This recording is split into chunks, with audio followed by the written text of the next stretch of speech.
Greetings, everyone. Thank you so much for attending and coming in and watching this next edition of the Moving Camp Podcast. I am your gracious, humble host, Sublime Prince Stephen Barrett, current Commander in Chief. We'll see what happens a little bit down the road, right? We'll go down that road, right? We'll see. But this Moving Camp Podcast is put on by the United Supreme Council of Ancient Accepted Scottish Rite, a Freemason Prince Hall affiliate, Northern Jurisdiction.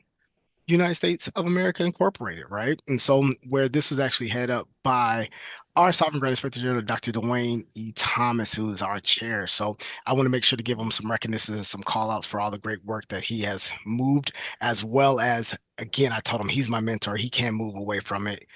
Illustrious Gary Smith as well, too, as well. I have to give a shout out to him. We have something that's fantastic for you all today, something a little bit different than what we've done in the past that I think is going to hit consistories and orients and valleys right where they need to be hit at with some valuable information. We're going to talk about the reclamation program and process, right? Because there's so much great things that we're doing in this organization, and then people need to come back in to feel that. So what did I do? I'm not the subject matter expert. I ended up having the pleasure of getting the man, the myth, the legend himself, who's going to be able to walk us through this.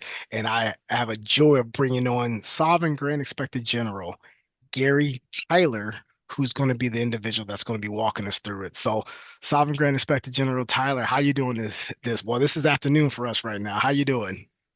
I'm doing fine. I'm doing fine. And I welcome the opportunity to be able to assist in putting out information in regards to our USC Reclamation Program. Perfect.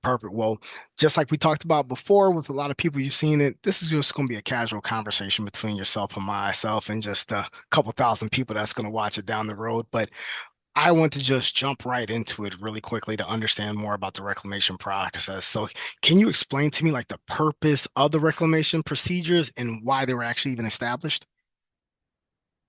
Certainly. Several years ago, our leadership recognized the need for a formal USC-wide reclamation effort to ensure former members whose membership was terminated for non-payment of dues and desired to rejoin us were able to avail themselves to a single point of contact to initiate the reinstatement process. Hence, the Reclamation Subcommittee was formed. And we were given the mission of developing and implementing a structured and effective outreach and processing program. This resulted in the formulation of our procedures. Our procedures ensure each query is addressed and the processing of reclamation requests is a uniform process. And each person that receives the request is responsible for ensuring it gets to the next point in a timely manner. The movement of each request is documented. Requests cannot be lost or misplaced or forgotten about. The committee works in conjunction with designated representatives, reclamation coordinators, from each orient to locate and engage former members and assist those who desire to be reinstated. At this point, this is done primarily by receipt of quarterly reports from each orient providing the information for those members who were dropped from the rolls for non-payment of dues. No, that's awesome. There's one thing I heard in there that really stuck out to me at least is efficiency, right? I think a lot of times that's what we kind of get a little bit uncomfortable with or we're frustrated with, right? So I think it sounds really great for yourself and the leadership to know that, hey, efficiency is going to be something that's very, very important. And so on the lines of efficiency, I want to know like what key roles does the reclamation subcommittee play in this process? And basically it's kind of like how do they collaborate with the reclamation coordinators? Like how does that kind of all work out? That's a very good question because that needs to be understood by all who are involved in the process.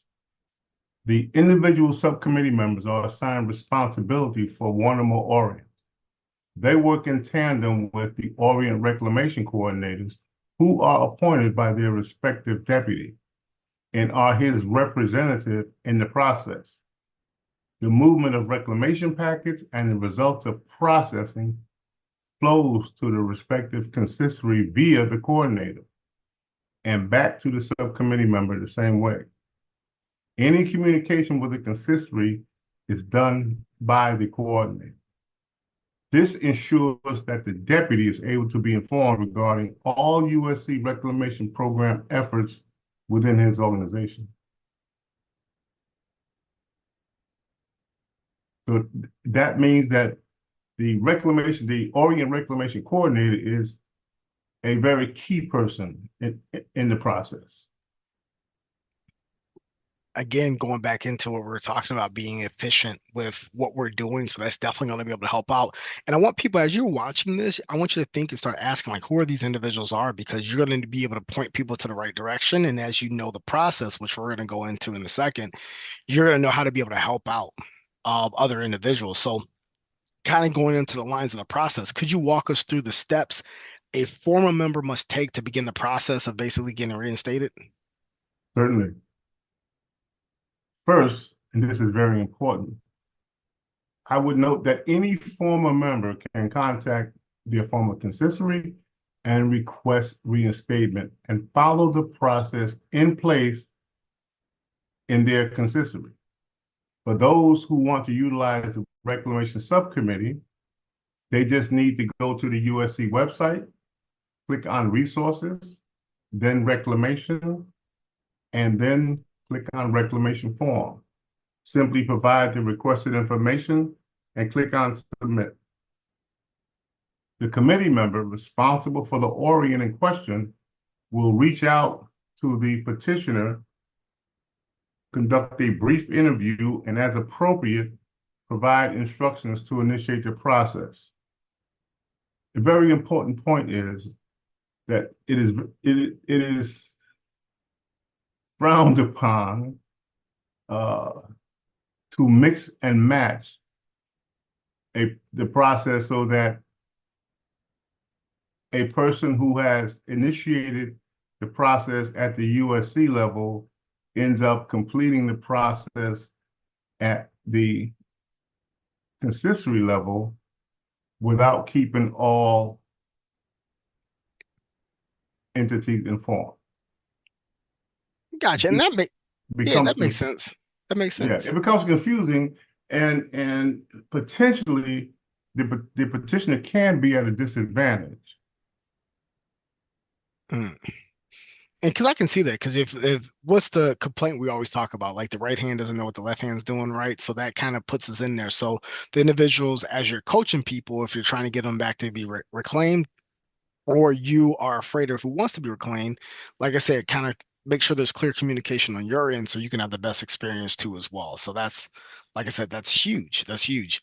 And one thing I want to know, because I'm very, very big on interactions with individuals, right? Like I want to make sure people feel welcome, they feel like they're cared about. So I want to understand with this reclamation process, like how does the engagement between the reclamation committee member and a former member differ from the standard, just like a question answer, fill out something like why is this process a little bit different from an engagement standpoint? Sure. The primary difference in this process is, in addition to the standard questions regarding consistory documents available, current Blue House membership, and possession of a current Blue House dues card, is during the course of the interview, we seek to determine what caused the disconnect from the consistory and the Scottish Rite. Of the numerous reasons given, financial, family, and other personal reasons are in the minority. The vast majority of the reasons given during the interview are, I was not learning any in my consistory. We really do not do anything, including community activities. There is no mentoring. When I attempt to get involved, I am told, well, you're just a sublime prince and not ready. Tasks are given to favored groups or individuals, alluding to cliques. Communication is non-existent or without substance. Now, this information from the interview is provided to the Sovereign Grand Commander without naming individuals, consistories, or orients. It is intended to apprise the Sovereign Grand Commander of some of the reasons freighters disconnect from the Scottish Rite. He and his staff can use this information as they put together programs to move our USC forward. Now that's something very interesting. I didn't know that, right? People probably think when they're watching this, he knows what's going on. I'm like, I have no clue. I'm learning with you guys right now. While you're watching, I'm watching, and we're learning together. But I think it's something very valuable where you hit something that I want to make sure to emphasize for the people is that one, there's going to be anonymous feedback. So I think that's always good in any kind of organization, a company, anywhere. Anonymous feedback is going to be pivotal for growth and change. But also, too, I think, especially speaking on the podcast level, I believe that this came about because of probably feedback of different modes of mediums to educate people, right? So thank you for providing feedback because it gave the opportunity for us to do something a little bit different. But I think that's really huge. So that's different than you just paying your dues back at your consistory. This might be something you might want to think about so that you know that the Sovereign Grand Commander and his leadership team is listening because they are, because we're doing a lot of different initiatives based off of this feedback. So again, Yeah, that's awesome it's work. it's it's phenomenal. Some of the initiatives that are ongoing, and they tie into some of the major reasons freighters seek to disconnect from the Scottish Rite. Mm. And also leverage this too, because this is something that we should think about so that when you're having somebody come back in, now I think there's a lot of things we can speak on that's changed so that people can reclaim. So you can let them know, like, hey, now you know what the big items are. Like, I wasn't learning anything. There's clicks, there's no mentoring. If you know that these are the big themes, right? Maybe consistory leaders, right? Because I'm speaking to myself, my first lieutenant, my second lieutenant, like those.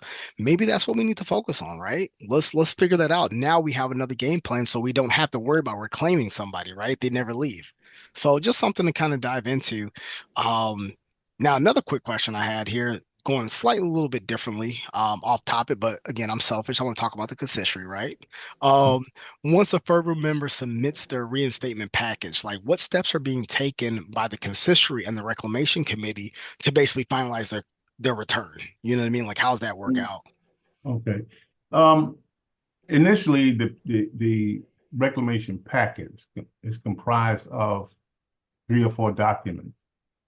Um, the committee member will receive it from the petitioner. He will review the packet to make sure it's sufficient. After ensuring that all information documentation is required is contained therein, he will forward the packet to the Orient coordinator. The Orient coordinator will review it and forward it to the consistory. Now, keep in mind, each step of the way, each time something is forwarded and received, it's documented. Hmm.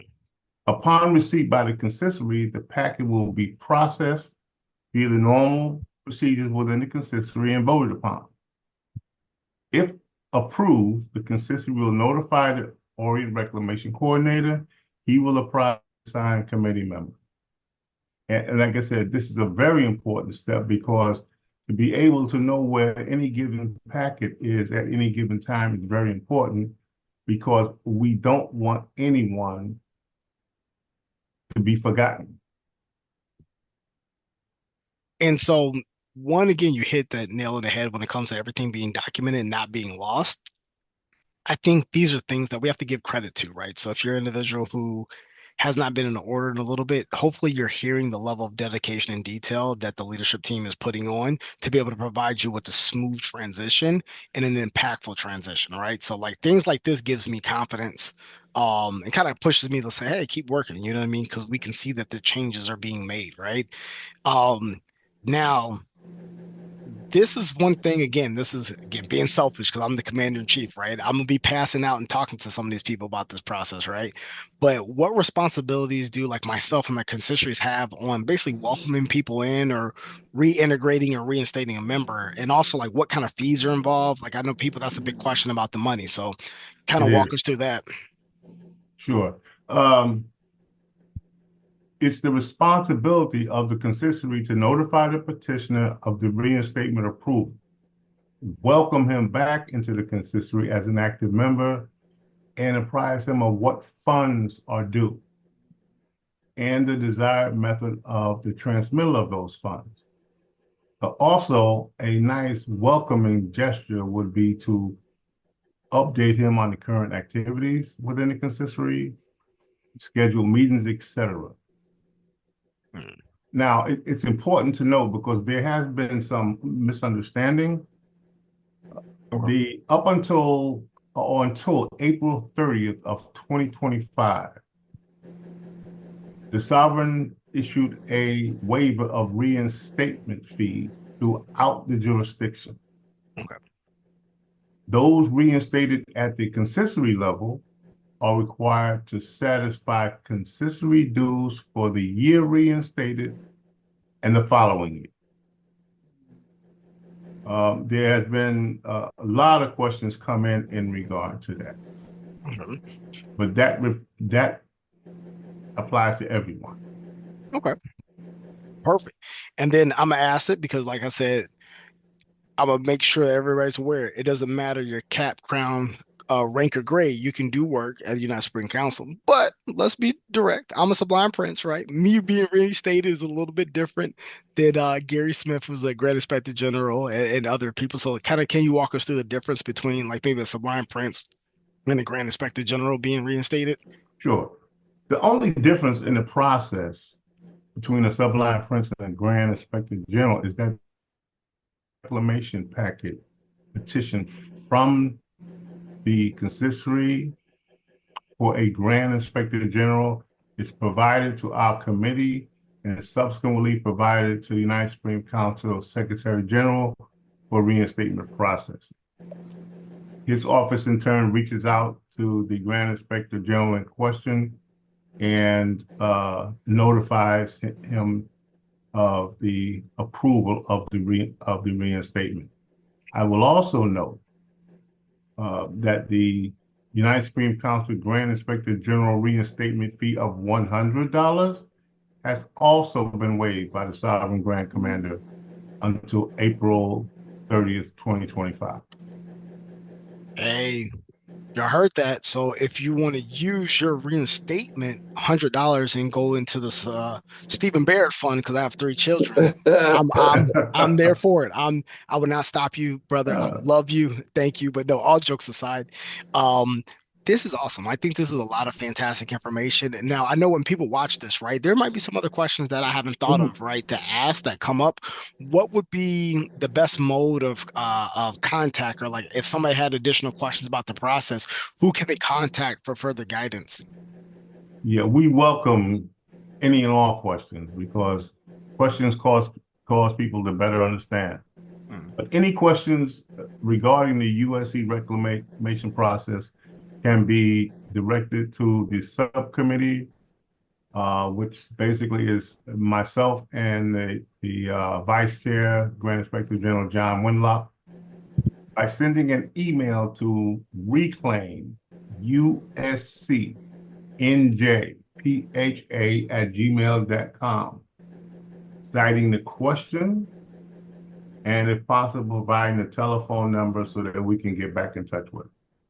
Oh, see, when you're getting the personal touch, like somebody like me, my generation, I like emails. It makes it easier. I can talk to my son and still shoot emails, but also too, you get a conversation because I think some things aren't as black and white, and you need to have a dialogue. And I think that's the brotherhood. So I don't think we should get so far away in technology that we miss the connection. So I like the fact that you're telling people like, hey, put in a phone number too, because you'll call them. So Yeah, we make sure that we prefer if we get a query, we like to call the person and speak with them versus sending an email.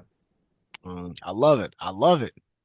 And so that's all the questions I have here for you today that I thought of. But before I let you go, Sovereign Guard Inspector General Tyler, do you have anything else that you want to add to the people or the members to be able to take a look at in this Um, regards? I think one of the things that is most important to me, our procedures are about a page and a half. And what we found is in conversations with folks is that a lot of people don't read those procedures and they have misconceptions of what the program is. It's very, very important at the Orient level that the leadership know what's in those procedures. And it's, of course, very important at the consistory level that the consistory leadership know what's in those procedures. And like I said, it's a page and a half, and it's pretty straightforward, 1, 2, 3, 4, 5, 6. But when that doesn't happen, it tends to cause some issues. And to be honest with you, the issues that come up impact the petitioner. And we want that process to be as smooth as we can possibly make it, because we want to impress upon that freighter that we care. Mm. No, I definitely appreciate it. And like I said, I get it from even from our conversations, it's just being very responsive to myself, right? I can tell that you do care about this process and you care about each individual member that's trying to go through this process too. So there's a lot of points in there. So again, I want to thank you so much for joining us for this episode of the podcast here. And then what I want to let everyone know for the Moving Camp podcast, we are moving forward with a plethora of ideas that were coming out and topics. If there's something that you want to see, I say go ahead and go on to the different platforms that we have online, whether it's Facebook, Instagram, X, right, YouTube, and kind of shoot us some messages. Let us know kind of what you want to look at, because we're going to start compiling what the people want, right? Because we have what we think you need, and then we know you know what you need, right? So we'll help you all out from that. So again, without further ado, thank you so much for joining this episode. Also, at the time of recording this, this is the end of September. So when you see this, make sure that you go out and vote. Make sure anybody over the age of 18 that you're close to goes and vote. Drive them there, send them an Uber, do whatever you got to get them out there to vote. And then if you're watching this after elections, remember that the next year there's still another vote. It might not be for the president, but there's still voting that needs to go on every single year. And you need to be active in there, because you are a Scottish Rite Mason or you're a Loyal Lady, and it's our duty and our responsibility to be a part of that process. So without further ado, I appreciate you all so much. Until the next time.